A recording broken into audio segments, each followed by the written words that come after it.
What's going on, guys? Allie-RX here. And as many of you know, or as some of you know, for the past couple of years, I've been using my AVerMedia Live Gamer Portable as my main capture device. It has been an excellent capture card for me for the past couple of years. I just love how simple it is, and the fact that you can just capture anything without even using software on your computer is awesome. Like, you could just, if you have a console in your living room or your bedroom somewhere and your PC's like far away, you can just plug this and you could just record right away. It's very simple, and the picture quality is amazing. I just love the simplicity of this capture card. But what I have a problem with is that it cannot record at 1080p 60 frames per second. You know, with technology advancing, you know, consoles and PC gaming becoming more advanced, you want to see higher resolution as well as 60 frames per second. You can record 60 frames per second video, however, it can only be done in 720p and in PC free mode. In ReCentral and PC mode, you can capture 1080p, but only in 30 frames per second. So I always wanted to know, what if they made a version of this that could capture at 1080p 60 frames per second and in PC free mode? Well, that solution is here. Allow me to introduce you to the AVerMedia Live Gamer Portable 2. This is the successor to the original AVerMedia Live Gamer Portable, but it has one major key difference. It captures at 1080p, a full 1080p, 60 frames per second in PC free mode, as well as ReCentral mode and PC mode. But that's PC free mode in 1080p, 60 frames per second is what I and many others are looking for, and I cannot wait to use this. I've been keeping this for a very long time. I got this in a contest from AVerMedia's Facebook page, and I won it, and it was sent to me, but I never got around to using it because I had plans to do like a sort of tech review of this device before I start using it regularly, because this will be my main capture card from now on. But there's one more review I will be using with my original Live Gamer Portable before I stop using it for good, and you'll see it later on. But after that, from that point forward, this will be my main capture device. So anyway, how good is the Live Gamer Portable 2? So let's see how good it is, and let's open up the box. Okay, so upon opening it, the very first thing you see is, of course, just let me give it, here we go, the capture card itself. And man, it just looks beautiful. I do love the sort of futuristic design. Although, to be honest, I do like how portable it is, the Live Gamer Portable. It's easy to fit in my pocket. Well, now with the big bulk, as cool as it looks, it may not fit in my pocket. The original Live Gamer Portable can easily fit into anybody's pocket. This one, not so much. But what can you do?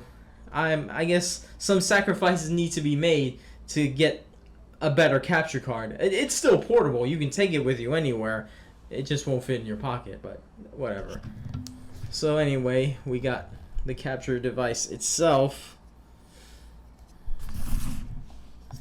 Okay, here we have here's a new feature that the AVerMedia Live Gamer Portable 2 has, a volume button. So the original Live Gamer Portable did not have this. So if you wanted to lower the volume or raise the volume, you had to go to like your TV or something, or the in-game volume if you were recording from your PC. If you're recording PC gaming, that is. So if you want to raise the volume or lower the volume, you can do so directly from the capture card. And here on the right, you have the PC mode, which is where you use for ReCentral software, the PC free mode, where you can use where you capture footage and everything is stored into an SD card slot, much like the original Live Gamer Portable. But there's a third switch, and that means you can transfer video files directly from the capture card to your computer. Thank God. Thank fucking God that they added this feature, because one of the things I fucking hated about the original Live Gamer Portable was that you had to buy a transfer device to transfer your things from your SD card to your computer, because not all computers have a built-in SD card slot, and mine is one of them. And typically, you're only gonna find SD card slots on those brand-made pre-built PCs. Things like custom desktops, you don't usually find them. All they have is like USB ports and shit. But you can't. Nowadays, you're rarely gonna find a computer, or a PC or a desktop that has an SD card slot. I mean, maybe on laptops you can, but and another thing, I also hated how you had to the files were in TS media files. You had to use a converter to convert from TS to MP4, and if you were using certain programs like Sony Vegas, you could not transfer the TS files because the Sony Vegas would freeze. Well, I don't know if this records in TS files as well, so in PC free mode, I mean, but we'll find out later on. But thank God you can transfer media directly from the capture card to this. I don't have to keep taking it out and putting it in. It's a minor inconvenience, but it's still annoying. Thank God I didn't like it. The two holes here, on the original Live Gamer Portable, the two holes were used for I use these two for like my PC gaming audio. So the way I would use it, I would take the 35mm cable that comes from the PC, from the back of my desktop, to the audio in of the capture card, and from the audio out, I would plug it to my speakers, for my stereo speakers, I mean. And that's how I would capture PC gaming footage. In this one doesn't have an audio in and audio out. This one has a controller on this side, and the other side has like a headset. I think it's like a new form of commentary or something. I'm not sure if this works the same way. I never did commentary directly from the capture card with my Live Gamer Portable. I would use Audacity on my PC if I wanted to capture gameplay. I would use Audacity as like a separate audio source. But I never took advantage of the commentary audio feature with the Live Gamer Portable. So I don't think I'm gonna use this feature that much. So yeah. But to the back, here is your SD card slot, your micro SD card slot. The original Live Gamer Portable had a standard SD card slot. This time it has micro SD, so which it makes sense because micro SD is like the future and it's more advanced. And you have I believe that is a micro USB. The original Live Gamer Portable had a mini USB, which was on the side, but this time the micro USB is on the back. This is what micro USB is, what you typically see on Android phones or Android devices. And of course you have the HDMI out and HDMI in. Sadly, you don't have any component input or any other inputs, so if you have a retro console, but I will get to that in a moment. We will soon find out if we cannot use converters or not. So anyway, that's the Live Gamer Portable itself. Now, what about the other things that come with it? Okay, so here's what we have underneath in the very bottom of the box. We have an HDMI cable. Once again, they come with a small HDMI cable. I mean, I understand they wanted to do it for packaging purpose. Could you just make it this a little bit longer? Like, this is too short. I have to use another HDMI cable. Don't use the HDMI cable that comes with it. It's just too short. I don't recommend using it. Anyway, now the next one is the micro USB to USB cable. This will be used to hook it up to your computer or to hook it up to any source that requires power if you're recording in PC free mode, because much like the original Live Gamer Portable, you had to do the same thing. You had to plug it to the power source to any, or you can just plug it directly to the console. You know, because the console, some most modern consoles today have USB input, so you can plug this directly to your console and capture it in PC free mode there. If not, you could just plug it directly to like a wall or a plug source or whatever. And here is the audio jack, which you can use, you know, if from your PC, and it, you know, plug it in here. I'm not sure which slot it is because none of them say audio in or audio out. Maybe in the manual it explains it. Okay, so according to the manual, it says controller and headset. So this is very different from what the Live Gamer Portable says. It's audio in and audio out. So that means you gotta plug, if you have an Xbox 360 controller, a PS4 controller, a PS4 controller, you have to plug that from the headset slot of the PS4 controller, and then plug the headset in the other one in to the headset. Yeah, it's not quite the same thing as the original Live Gamer Portable, to my knowledge anyway. So yeah, that's pretty much all that's inside. Let's see how this thing works.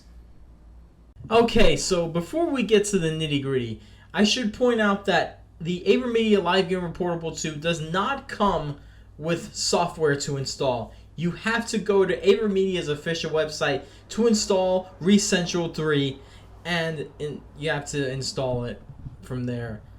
This does not come with any installation CD or anything like that. You got to go through the website. So how do you do that? You go to AVerMedia.com, go to the gaming section,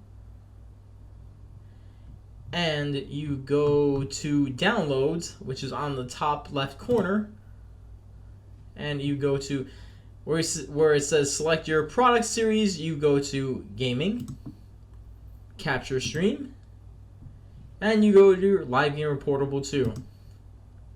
As you can see, here is all the software you have: application driver, firmware, utility, user manual, and data sheet. This is pretty much all you have to download, and once you download that, you're all set. Okay, so now that we have that out of the way, we finally installed ReCentral, and this is what it looks like. And so far, I'm very impressed with it. I do like the nice looking layout, and here's the original ReCentral software in comparison. This is ReCentral 3. I think I mentioned ReCentral 2 earlier by accident, but whatever. Anyway, this is the original ReCentral software, and you know, it's very similar. The ReCentral 3 software is very similar to the original, and you know, except, you know, of course, instead of different settings, since the original Live Gamer Portable had component as well as audio, analog audio, you know, this one only has HDMI. So I do like the nice looking design. It looks black. I do like the clock. It tells you how many minutes you can record. So anyway, so what does this have here?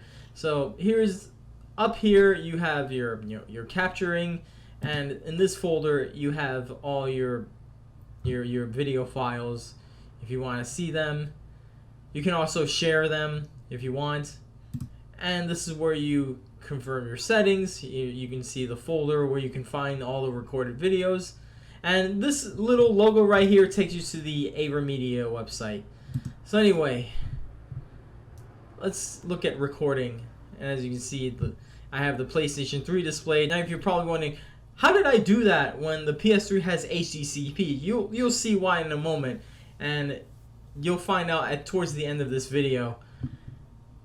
Anyway, so video, HDMI, obviously, and you have device audio, HDMI, your controller, your headset, what have you.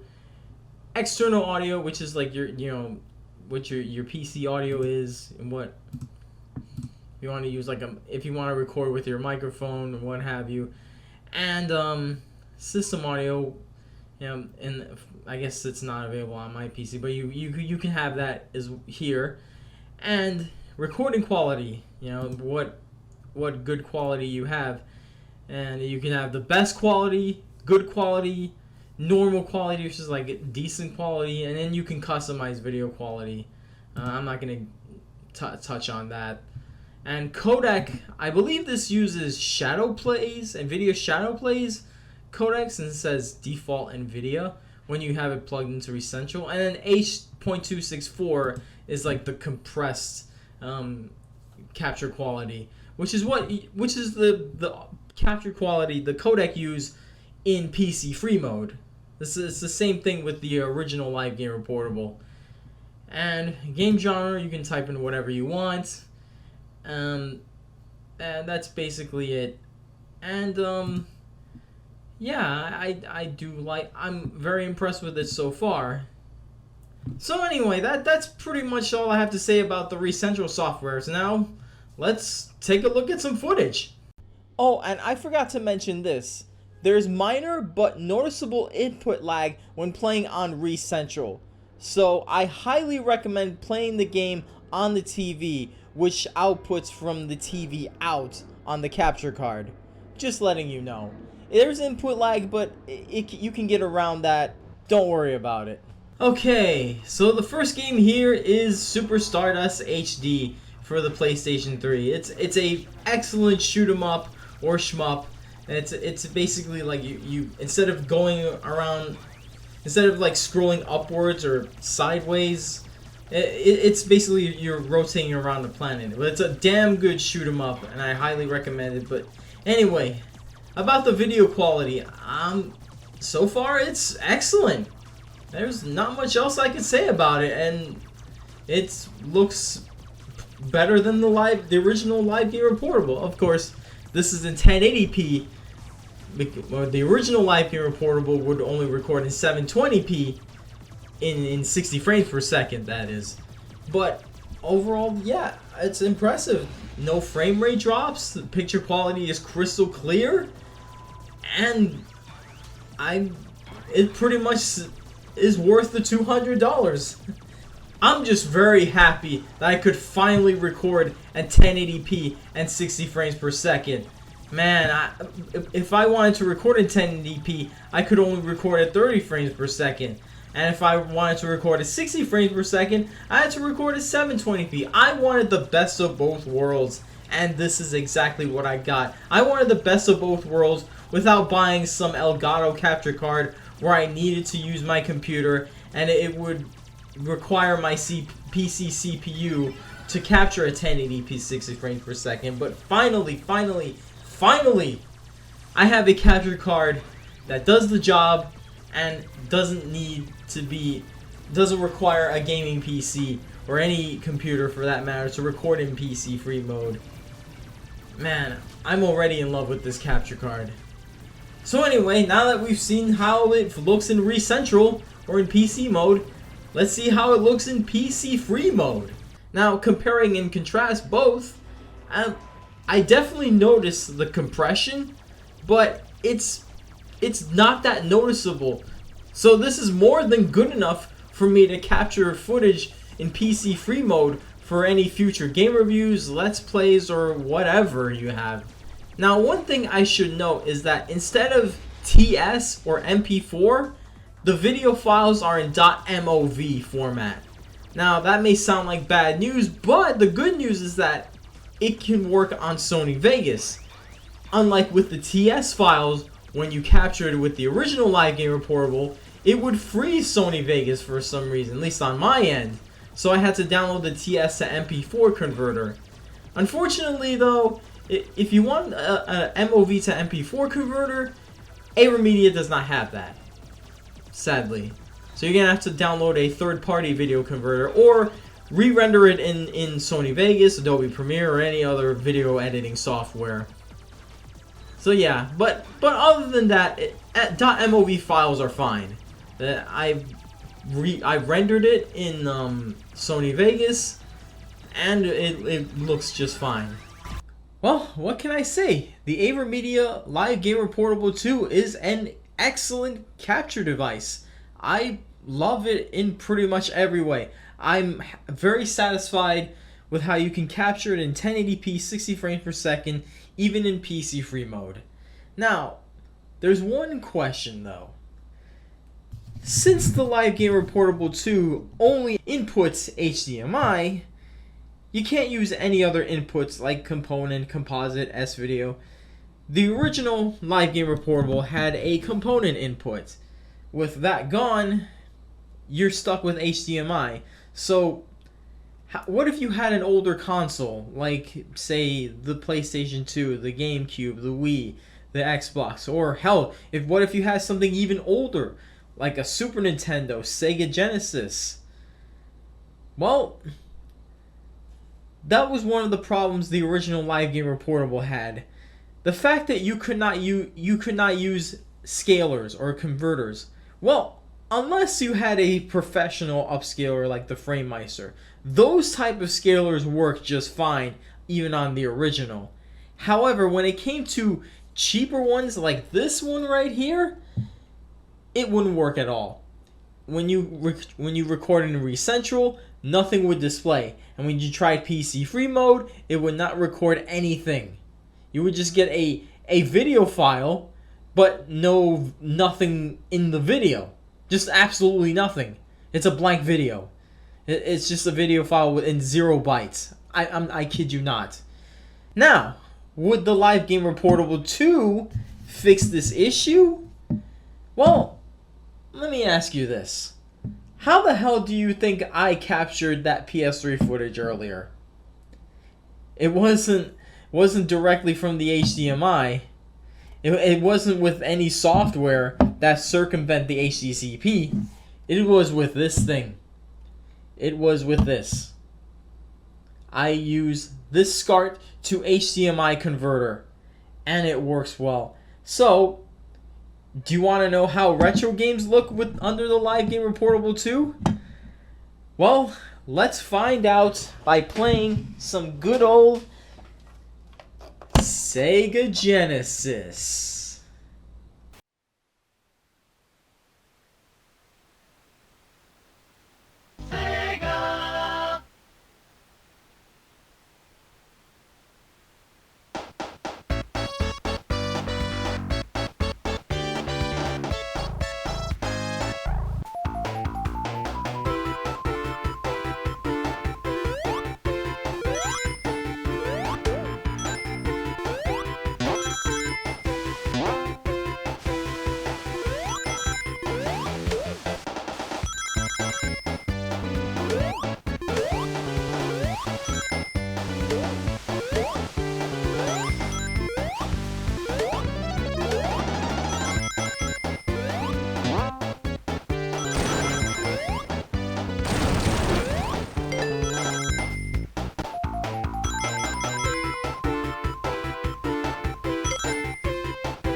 AVerMedia, you have no idea how happy I am that I could play retro games on this thing.